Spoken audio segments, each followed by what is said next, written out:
people of Queensland and Australia. I speak tonight on freedom. On many occasions in the last year, I've addressed the Senate regarding freedom as a counterbalance to medical tyranny, and I recently addressed the Canberra Freedom Rally remotely. The side that is locking people up for the crime of being healthy, arresting protesters, pepper spraying kids and beating up grannies, banning books and electronic messages, censoring social media, sending threatening letters, forcing small businesses to close, urging people to dob into centres and banning safe drugs that have worked for 60 years are all on the wrong side of history. In a frightening development, New South Wales has called in the troops to keep innocent, healthy citizens locked in their homes in what can only be called martial law. Recent freedom marches showed what happens to citizens who exercise their democratic right to protest. People are demonised, hunted down. The media vilifies to discourage others from questioning the control state. If the government can decide who is free and who is not, then that is not freedom, and no one is free. A crisis will always be found to justify measures designed to protect the government, not the public. A crisis that is as easy to create as turning up the PCR test from 24 cycles up to 42, where a false positive is the most likely outcome, as has occurred. Actions such as these have created a crisis of confidence in government. And that, fellow citizens, is on the Senate. We are the House of Review. We're tasked with a duty to ensure honesty, transparency and accountability in the government of the day. We have failed in that solemn duty, our duty to our constituents. We have failed those yet to vote, our children, who are now being injected with a substance that has not undergone meaningful safety testing. The Liberal, National and Labor parties have colluded to wave these measures through this place, reducing the Senate to the status of a dystopian echo chamber. Each new restriction, although met with rightful public opposition, has not led to a re-evaluation, but rather has led the government to crack down even further. The Morrison government is behaving like a gambling addict who loses a hand, and instead of admitting error and walking away, it doubles down. With troops now on the streets, it's frightening to contemplate where this will end.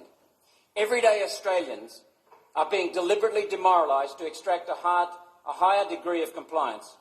When COVID first arrived, there were few masks, and the experts and authorities told us masks were not necessary.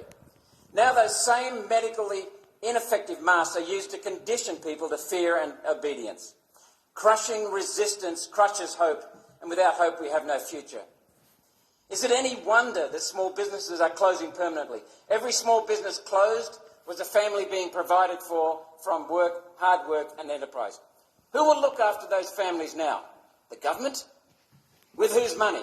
The Reserve Bank, using electronic journal entries, can only create fiat money out of thin air for so long before it runs down our country. The government can only sell bonds until buyers stop coming forward. Then what happens? We will have no tax base left to pay these government stipends to people who were once able to pay their own way. Since when is a Liberal government, the party supposedly of Menzies, dedicated to making huge sections of the population totally reliant on the government for survival?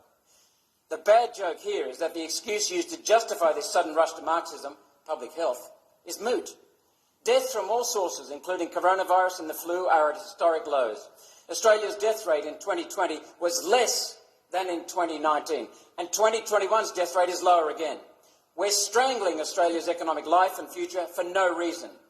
Power has gone to the heads of our elected leaders and unelected bureaucrats who are exercising powers yet do not feel the consequences themselves. Never in history has Lord Acton's famous quote rung more true: power corrupts, and absolute power corrupts absolutely. It's been calculated that the civil disobedience tipping point, which is the maximum capacity of the police to arrest people, of the jails to hold people, and of the courts to process people, is, in Australia, around 100,000 people. Anything more than that and the system comes crashing down. Attendance at the freedom rallies last month shows we're almost there. No wonder the Morrison government has been scared into resorting to the refuge of tyrants, the military, to intimidate citizens into compliance, and to mandating injections threatening to rip away people's livelihoods. Everyday Australians are seeing through the smoke screens of fear and intimidation. People now see the cost of the restrictions to family and community exceeds the medical cost of the virus. Everyday Australians have spoken.